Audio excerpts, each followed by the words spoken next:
I'd be remiss if I don't ask you about the next generation of student and the next generation of restaurant industry team member.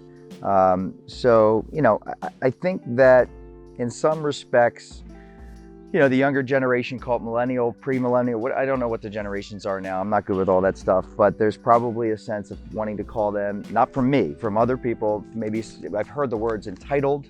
I've heard the words on demand.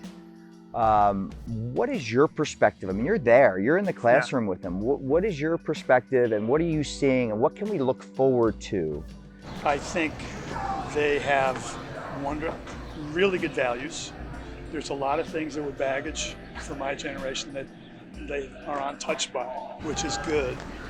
They will be challenging as employees because they expect to be developed and they want to work with it in a company that has a purpose. So there's a lot of values they have that can be challenging for an employer, but will make everybody better.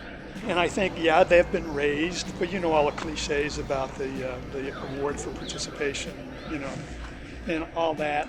I don't see that much of that. The only thing that I sometimes see with that generation that we all need to help them with is unrealistic expectations about how fast they might move in an organizational setting. Okay, yep. And that's up to us to set the expectations, right? And it's also maybe an opportunity for us to try to move a little quicker in some respects, right?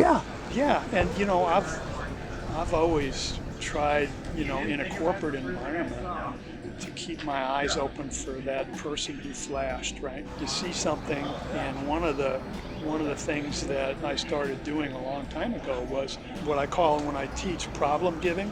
I'd see somebody who looked like they had some special, moxie, and I'd say, hey, we got an issue that we haven't been able to put anybody on, it's kind of been on our list for a long time. You want to take that one? Once did that with my government relations guy at Burger King, because we were talking about mobile units back in the 80s.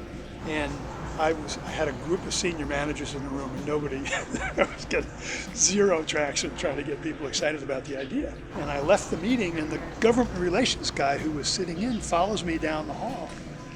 He's just super enthusiastic about the idea, and he follows me in my office.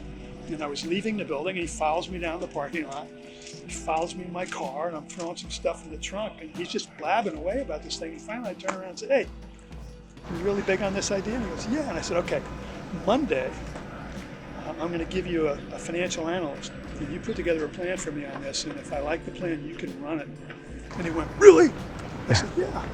So I did that. He later wound up being a multiple-time CEO in the restaurant. Look at that. Yeah. He sadly, like a lot of people of my generation, he died about 5 years ago, but went from government relations. He had been a Russian history major. But he obviously was smart and articulate.